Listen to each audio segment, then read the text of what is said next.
Well, today we're sitting down with Anthony Evans. Anthony, thanks so much for taking the time to be with us. I'm glad to be here with you guys. Thanks for having me in your family discussion.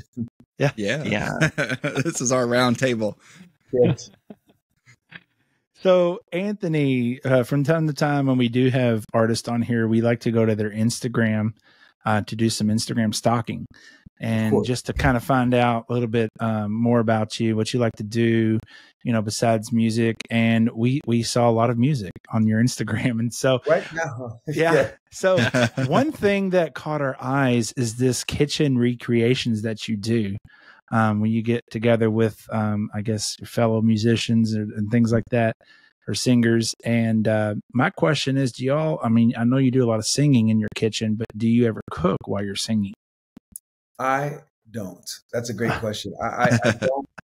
I don't cook while I'm singing. I think we kind of sing with an intensity where doing anything else while you're doing that is a problem, because it's not like casual. You got to think hard. You got to know what's going on. Everybody's singing and really intense. So no, I don't. I mean, you might, burn yourself or burn down your kitchen or something accidentally, That most likely would happen. Yes. The spirit might grab a hold of you and you just out of control. Right. We want the fire of the Holy Spirit, but not like that. You know what I'm saying? Yeah. Well, Anthony, I know it can be long-winded and everything, and we know you probably came out of the womb singing, especially with a voice like yours. It seems like it comes pretty natural. But how did you get your start, I guess, into the industry coming in? Well, I'll tell you about the singing part. People think that I've been singing like that since I was a kid, or just singing since I was a kid, and that's not the case. I wanted to be a large animal veterinarian. I had my sight set on Texas A&M to go to school for animal science, all this stuff. And then my dad and my mom heard me singing around the house. I was kind of shy. I didn't like people. That sounds weird. I don't want to be in front of people for fun. You know what I mean? I didn't think that was fun. Yeah. So they heard me singing around the house, and they said at one point, I obviously wasn't in the room. They looked at each other and were like, did we miss something with this one? Like, we did not know that he sang. It's just me playing around. And they were like, that's not playing though. You know what I mean? So it started later, 18 years old. My dad called the current chancellor at that time of Liberty University. And I ended up going there to be a part of a group that just traveled and sang. And so it started when I was 18. That's the bottom line. Okay. And then fast forward a few years after Liberty, Kirk Franklin started going to our church here in Dallas. And he said to me, when you're done, like whatever you're doing, I want you to come and sing with me. And I was like, yeah, whatever. I mean, he's just talking. But no, I rapped one scenario when I was 21 years old, and then traveled the world with him for 4 years. And a friend of mine named Jason Ingram, who now is one of the biggest worship writers alive, he introduced me to a label that signed me when I was 23.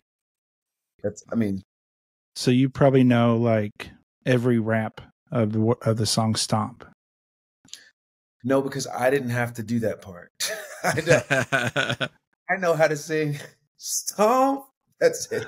Yeah, I was going to say that's my favorite part too. Yeah, there was a little more to it, but yeah, the years with Kirk were some of the I was 21 and just running all over the universe. Like I'd get a call like, hey, we got to go to Africa next week. Hey, we're going to Brazil. Hey, I'm just 21. Like, okay.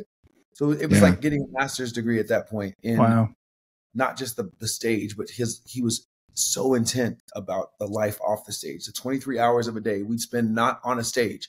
What does your life look like? And he was being mentored by my father at the time. Yeah. So I got to watch him embrace my dad in a way that as a son, I wasn't doing, because he's my dad, you know what I mean? But I was watching my dad impart into his life. So anyway, that's how it all started. I mean, it's been a while now. It was like 20, let's just say like a few years ago. Yeah. Yeah. But that must have been really cool for you to see your dad like impart into him, and then at the same time being like touring with him imparting into you, and being able to kind of basically get what your dad was probably trying to teach you and tell you, but just through Kirk instead of from your dad, because you wouldn't have listened to it from your dad. Yeah, I would have listened to it in a different way. Yeah. Loosely. Yeah. Hey, put these principles into your life, and everything's going to change for the better. You know what I mean? Yeah. Like, Dad, I get it. He speaks. You have to say that. Yes, it was that. Watching it happen in real time in Kirk's life will be a gift that he gave to me that I will never be able to thank him for. So, Anthony, Yes. you've been posting a lot, and we've been seeing a lot of on your Instagram. We talked about it. Your latest album, Revive. There's a lot of excitement about it. Would you share with us and our listeners a little bit about the heart behind this album? Yeah, I as a Christian artist and kind of being a professional Christian, which actually kind of is a weird whole thing. That's weird. I am an emotional dude who has a hard time wrangling at my emotions, and for years had a hard time regulating myself emotionally. I felt crazy. There'd be times where I felt like a lunatic getting on stage to sing songs about a faith that was not where I was at that point. I was like, I am singing about how faithful and how everlasting God is. And currently I'm going through things where I'm questioning him every 5 minutes of my day. Mm-hmm. And there came a point where that juxtaposition was almost unbearable. And I didn't want to be doing professional Christian music. I just wanted to go sit in church and not be thinking about grabbing a microphone. Right. And there was a process in general of me getting to the place where I could deal with my emotions in a healthy way, where I could process things and actually return to joy and not put things aside and push my emotions to the side. There was a process of learning how to deal with myself in general. And we can hit however much that you want to talk about. But the bottom line is this album called Revive is kind of made up of a lot of the steps that I took to get my soul to come back to life. So many different angles, so many different variations of how that happened, and a lot of work. But this album is about doing what you can and God doing what you can't to revive whatever scenario it is in your life that you need him to. Yeah, there's a lot that we need from the Lord. There's a lot that that we call on the Lord to revive. Man, there's just so much to say about that. A lot of Christians walk around weak and wounded, and we need to be revived. We need the Holy Spirit to come through and refresh us and to count on him. A lot of times we don't count on him. And a lot of times we act like we have it all together, and we act like we can handle it all, but we can't. And we get drained. And absolutely. So and that's what was happening in my life and in my heart. And I had to make a decision. One, am I going to quit? And I made the decision not to quit, which was, I think about Little League Baseball all the time because I played growing up and I always think in pictures and stories. But when Little League Baseball, I remember standing at the plate and being so frustrated, like angry because I was striking out. I mean, I was doing everything they said, like my hands were in the right place, eye on the ball, all this stuff, and I was striking out. And my dad finally walked up behind me and grabbed the bat around me. And all of a sudden I became Babe Ruth. Like all of a sudden I was like Barry Bonds. Like it was crazy. Yeah. And in that moment, I thought about that in this scenario I was in as an adult is I am literally striking out constantly in my life. And I have a choice to make. Am I going to throw this? Am I going to walk away? Or am I going to invite the Lord to wrap his arms around my scenario? And when I did that, he grabbed a hold of my scenarios with me, and I started hitting home runs in ways I thought I never could. And what it took was me not letting go. It took me inviting him in, and that's what Revive is about. Yeah. You had you had some of your angels in the outfield moments, where it was like the angel around you with the bat, and was able to just really knock it home. Very, very much so. When you were putting this album together and kind of going through that process, writing these songs, was there a certain maybe verse in scripture that you were kind of camping out around, or maybe even a book of the Bible that maybe was kind of guiding you in as this album was being written? Yeah, there's been a few. And what's crazy is some of these verses I've heard, since I was a child. And I was like, can't you think of like some other verse, Anthony, to camp out on that you don't already know? But Romans 8:28, one of the songs is literally called 8:28. And it's that. Yeah. It's like, I'm not trying to be anecdotal. I'm just going to sing scripture over myself and the people listening because they need to remember like in those scenarios where you feel out of control, that he is actually taking the scenario and working it for your good. I brought in Ephesians 3:20 into the bridge of that song. Not him who's able to do exceedingly abundantly more than we ask or imagine, according to the power that is within us. So listen, I've always stopped like now to him who is able to do exceedingly abundantly more.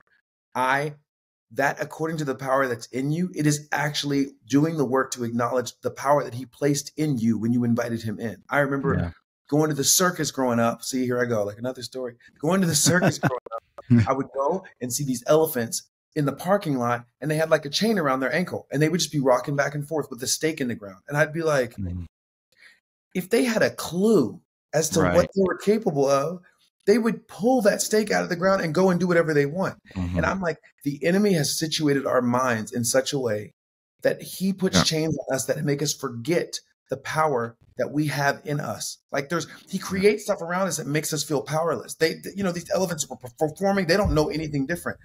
For them to become aware would mean chains would break in 2 seconds. And my brain at this point in my life, I've had to do the work to become aware that he can do more than I can ask or imagine, but it's according to me grabbing hold of the power that he's already placed in me. So that's the whole album is around those two mainly, and a few more.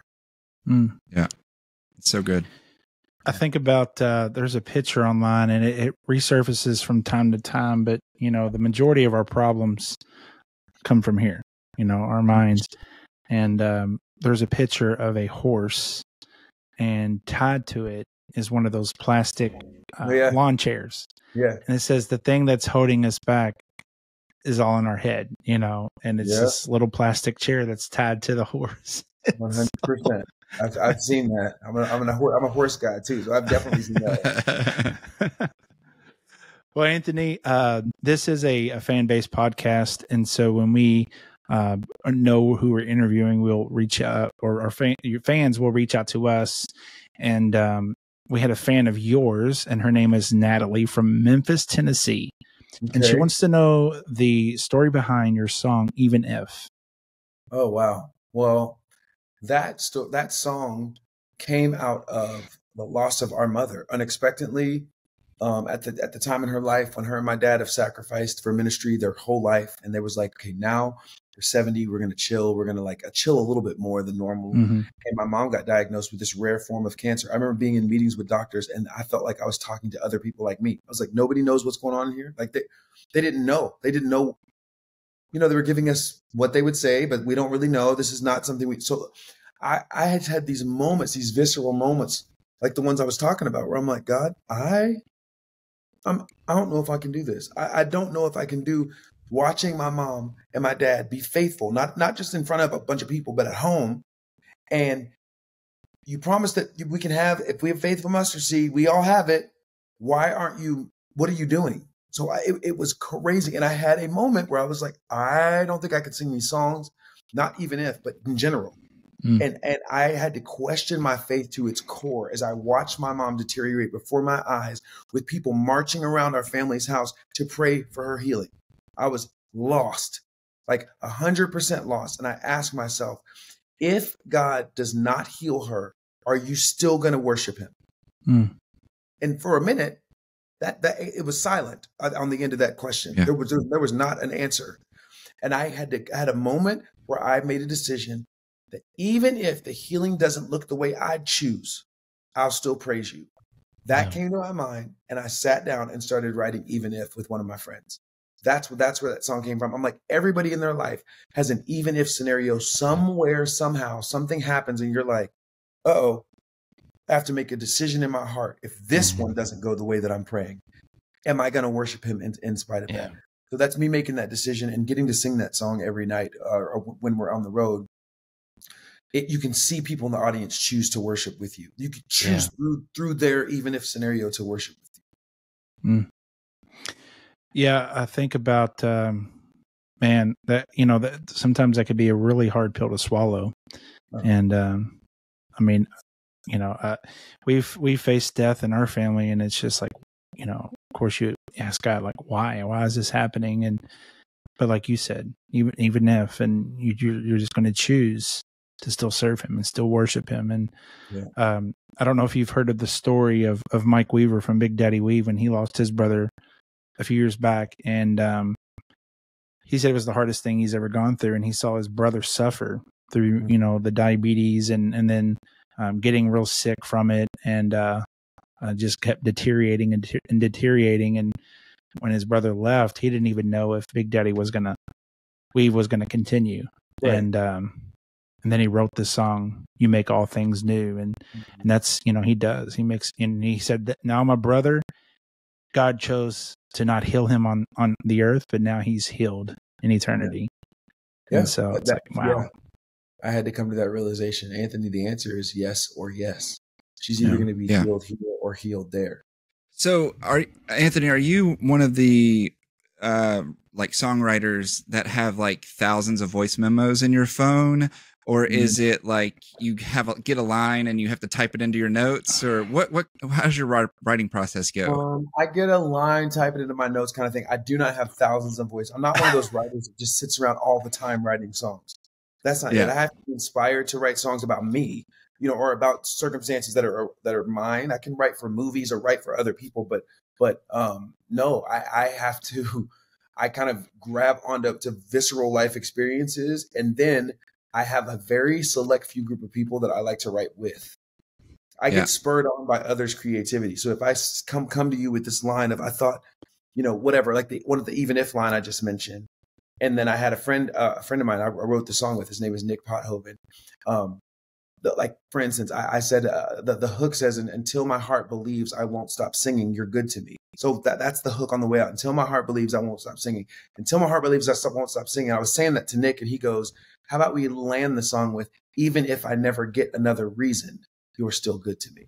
And I was like, that's why I write songs with people, because he's, you know what I mean? Just that. I love that that's just an example of somebody spitting out a line. And I'm like, that just turned this so better. So that's one of my process is real life center, but I'm not always writing. I'm not like that guy. Well, Anthony, with first time guests on our show, we have a tradition. We play a game called Favorite Things. Okay. It's where we'll mention a category, and you'll just say the first thing that comes to your mind. That is your favorite thing in that category. It gives our listeners a chance to kind of get to know you and see what you're about. And again, like we always give this warning. This is where our interviews can get divisive. Okay, this is where the drama can happen. So just be aware. I'm ready. Depending on your answer. But we'll start with an easy one. Do you have a favorite food? Yes. Do you want to know what it is? Please tell us what it is. Follow-up question. Drum roll, please. It's blue crabs, and it's because my dad grew up in Baltimore. You didn't ask that, but my dad grew up in Baltimore. It's family vibe. Okay. Yes. Okay, so I've never had blue crab. Is it different than, like, explain? Can you, like, is it different, like, and how? Because I love crab, but yeah, it's different. I mean, it's not wildly different, but there's like snow crab and king crab and Dungeness and white bear dye. The blue crab is kind of just quintessential Baltimore, Maryland, Chesapeake Bay. They use a seasoning called Old Bay on it, so it's just great. I mean, it's not a far departure. It's a little like, I don't know. To me, it's like the original crab taste, but that's because it's right. Yeah. See, that was my next question. We put Old Bay on everything. Oh yeah, of course. That was my question. Is I know there's Old Bay or J.O., and I know depending on your like where you're from, there's one called J.O. that's a very popular. Like if it's not Old Bay, it's J.O. I watched a whole Food Network thing on crabs, and it's something to do with where you're from. There's a specific place that it's all about J.O. And because I was lost too, I was like, I've never heard of this, and they were like, yeah. It was something on Food Network, I think. It was something about crabs and blue crabs and I've just never. Yeah. So no, I don't use that. Yeah. Thanks for helping us, because we're from Kentucky. We have no ocean. We eat fried food and catfish. That's where we're at. Catfish is as close as we get to seafood. I love it. That's great. Do you have a favorite movie? Well, it's because it's nostalgia from when I was a kid, The Goonies. When people ask me that, I love The Goonies. I wanted to set like booby traps and stuff after I watched it. Yeah. Did you ever get freaked out watching it as you were a younger kid? Okay, I love that movie now, but when I was a little, I remember the lady, the old lady. Oh yeah. I never got freaked out about. What's his name? Brother, Sloth. Yeah, he didn't scare me. It was the lady that scared me. I was like, dude, she gave me nightmares when I was a kid. I think she did scare me a little bit, but you know, I don't know why I just love that movie so much. Anyway, the oldest guy in that, Sean Astin, he's a believer now. Oh, I love that. Yeah. I love that. That's great. That's great. Okay, so next is, do you have a favorite show to binge? What's the last show that I binged? I don't. I when I'm working on a record, which has been the last year of my life, I don't have time to just sit down and do that. So I'm trying to think the last show that I just sat down and just watched like that. I can't. Hey, I don't know. It's totally fine. Yeah. Okay. Do you have a favorite musical artist of all time? Of all time? Yes. Wow. Or if you want to pick a specific genre and just say that in that. Yeah, that works as well. That always works. Like this conglomerate. It's like this collective of artists. You know what I'm saying? It's like the ones in Christian music would be the ones I grew up listening to in the house. And I didn't realize I was gleaning from them. I didn't realize that like Larnell Harris and Sandy Patty and Michael W. Smith and Stephen Curtis and Andre Crouch, those were all like in my house growing up. So you know what I mean? You know what I mean? And then they're a pop artist. I don't necessarily agree with their messages, but their work ethic is nuts. Like I've gotten a chance to live in LA half the time and work with some of the largest artists in the world. And I'm looking at their ethic. Like, this is crazy. So there are a few over there where I'm like, you're a beast, but I don't have one all time. I know it's kind of crazy. It's too much. I mean, you named enough. Yeah. Okay. Gotcha. I mean, Larnell Harris, he's got those pipes for sure. He does. Then I can sing. I'm a Ron Canoli guy myself. You know what I'm saying? Like the old school, like we grew up on, you know? Oh yeah. Old school BB and CC. Yes. Addicted Love. Oh yeah. That's a good one. Do you have a dream duet? You know, I would love to record you know what I would do is I would record a duets, like big Christian music duets album with Natalie Grant. Mm. Oh, yeah. I sang with her one time live. We sang Speak the Name, a song that she did with, Corinne Hawthorne, which I knew from The Voice. And I was like, I love singing with you because she holds nothing. I mean, like I'm like, yo, if you better keep up or she's going to she wouldn't try to look dumb, but she can make you look dumb. Like if you don't know what you're doing, she's like, well, sorry for you. I'm gonna keep going. You know what I mean? I love that feeling. I love that passion. I love like not having to hold myself back or feel like, oh, you may do too much. No, she's a strong voice. Yeah, and she's like the vocal range is perfect. Like sometimes I sing too high for somebody. Like if I'm doing a duet with a female, I'm singing too high for them. Yeah. But she's like, not for me. Yeah. She can keep up. Yeah. All right. So this one can get a little bit divisive here. Okay. Your favorite ice cream flavor? Cookies and cream. That's a good one. It's a good standard flavor.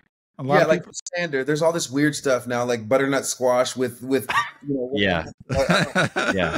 No thanks. So that's why that question can take us down some roads sometimes. Oh, I'm sure. There's this weird ice cream brand, and I can't even begin to try to pronounce it, but they always have weird flavors. Like it's kind of like the Jones soda of ice cream. And they came out with a Hidden Valley Ranch flavor, and it was disgusting. You know, I tried it. You know, there's a point where you just go, okay, that's enough. You're doing too much. But then they know they're making it for Jacobs who'll buy it to try it. Yeah, exactly. That's the thing. Yeah, it only took a bite out of it, and I wasted like $6 because that's what I'm saying. But they got their $6. You got a bite. Yeah. They're gonna discontinue that flavor and move on. Yeah. Take all the Jacobs $6. I'll be putting that on my pizza, ice cream pizza. Ugh, no way. Oh. No way. Ain't no wasting that. Oh my God. Funny. You're just very funny. Chris, do you have funny. I love it. Do you have a favorite podcast that you enjoy listening to? Not currently, because I've been listening to books. So I just can't do books and podcast. Like it's too much. So right now I've been in kind of a book phase. Yeah, that is exactly me. I'm either on Audible all the time, or I am I'll switch over to podcasts, and then I'll do that for a few weeks, and then I'm back to audiobooks. Yeah. That's right now. I'm just like in a binge book moment. Yeah. Well, when you get out of the book phase and you're back into podcast, I recommend a really good one to you called The Christian Music Guys. They interview all of these artists. You probably grew up listening to a lot of them, Stephen Curtis, Michael Dutt, like all those great guys. And I highly recommend it. So check it out, when you get back into podcasts. For sure. Definitely. Easy. Anthony, do you have a verse, favorite Bible verse, or maybe a verse that's speaking to you right now? Philippians 1:6, I am confident in this, that he who began a good work in you will be faithful to complete it until the day of Christ Jesus. For those of us who are emotionally driven, sometimes it's hard to believe that. But I can remind myself of the truth at all times, because I'm a big proponent on the truth has to be the engine of your life. It cannot be the caboose. And so I put that truth in the front of my life all the time, as opposed to my feelings, because your feelings will derail you every day if they're in the front. So that's my favorite verse. And that's the reason why. Cool. Well, you survived the favorite things. Oh, that wasn't hard. I do have a question. It's not on our, we have a little script, but we go by, but, side note, Priscilla Shirer. Yes. I mean, that's your sister, man. And we were talking about all the movies that she's been in. She's feisty in War Room. And is she feisty in real life? Is she feisty towards you, or is she? She's like kind, really kind, but also feisty, but not feisty. Like very. I'm trying to think out the best word picture. It's like this very warm and cozy, but like not. You can't. She's not easy. I don't know. I don't know how to explain it. She's fiery. She gets her point across very clearly, but she's very thoughtful and very loving and very kind at the same time. As a sister. And she's like a protective. We're 3 years apart. Like we have four. There's four of us. We're all 3 years apart. Me and Priscilla are in the middle. So we're very, very close. And so she's protective. And Chris can relate to you. He's the middle child as well. Oh, yeah. Really? I'm legitimately the middle, though. There's 5, so I'm right in the middle. Got it. Oh, yeah. He just said I'm illegitimately in the middle. Did you really? One of those moments where he's point taken. You're like, wait, what? It's like, well, Anthony, there's a joke like amongst us that I always go back to. I always tell my siblings that I'm the only one that our parents ever wanted, because one Christmas my mom made the mistake. They were talking about, like when babies are surprises and planning for a baby and the difference. And my mom said, well, the only baby we ever planned was Jesse. All the other ones were surprises. And so I ran with that. I was like, so what you're saying, Mom, is that I'm the only one you ever wanted. I'm the only one you ever wanted. So I make sure I remind all my siblings. I'm like, hey, listen, Mom and Dad, I'm the only one that wanted. Okay. That's so interesting. I'm sure after she said that, she was like, I should. Oh, yeah. Oh, yeah. She knew. She knew the moment she said it. Oh, hey, she made a mistake. But you know what, Anthony? But you know what? I'm her favorite because all of her passwords is my birth year. So it's true. Saying. It's true. That is like a clear sign that you're something. Yeah, she thinks about you a little more than her first. That is true. We did find that out too. It's pretty interesting. What number are you, Jacob? I'm sorry. What number are you? I'm number 1. Oh, you're the oldest. He's the oldest. Obviously, he's the oldest. You can tell. Where are you, Jesse? If they planned for you, he's number 2. Oh, they were like, okay, we had one. Let's have 2. Yeah, Jacob, and they were like, we can try that again. I think we can do better. And then they were like, oh, great, we did it, perfect. No. Mark Lowry says you're not a real parent if you have one kid, because you know who did it. So they needed more kids to blame it, so we can blame each other on things. And so, of course, Mark Lowry said, yeah. That is great. I love it. Well, anyways, Anthony, what is next for you, and how can our listeners keep up with you?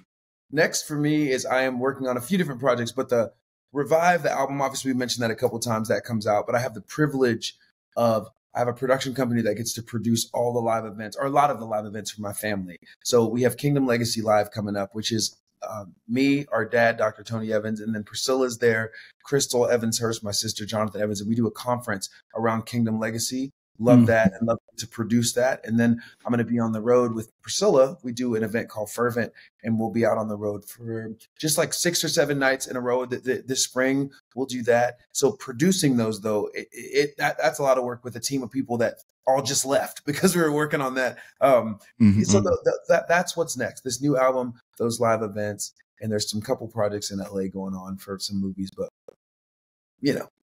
Awesome. Yeah. Well, to wrap up, we'd like to see if you'd be willing to share something that God's been doing in your life recently that would help build up our listeners' faith. Yeah, there's so many different things that he's been doing in my life recently. He's actually been kind of fortifying me, and he's been reminding me of what I'm worth.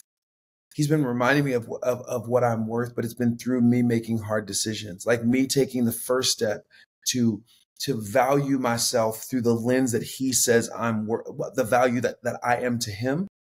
And he's been fortifying that in me. And because of that, it's helped me create, it's helped me just create boundaries in my life. It's helped me not devalue myself, like not put myself on sale and just be like, anybody need a friend, and not be thinking about what that actually might do to me.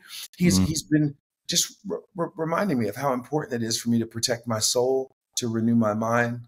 Like Romans 12:2 says, that's been what's been going on right now. So my big thing for any viewers or listeners is that just remember who and whose you are and operate that way. And when you operate that way, it creates a different sphere of influence that you get involved with because you are valuing yourself. Well, Anthony, thanks so much, man, for chatting with us, and so glad we got this worked out. And Revive, your brand new album, comes out February 23rd. Yes. Download it, stream it. Will this be on vinyl? You know what? We're working on that right now. We're going to do like a limited run of vinyl, and it'll just be available for like a couple weeks. And I'm just going to write a note to everybody who gets one, and then we're out. But yeah, I love that. It's just too long for one. So they have to like put it on like 2. Oh, yeah. Yeah, double vinyl. Yeah. Mm-hmm. Nice. Anyway, we'll work it out. Nice. Yeah. All right, man. Well, we appreciate it. Thanks for having me, guys. I appreciate it.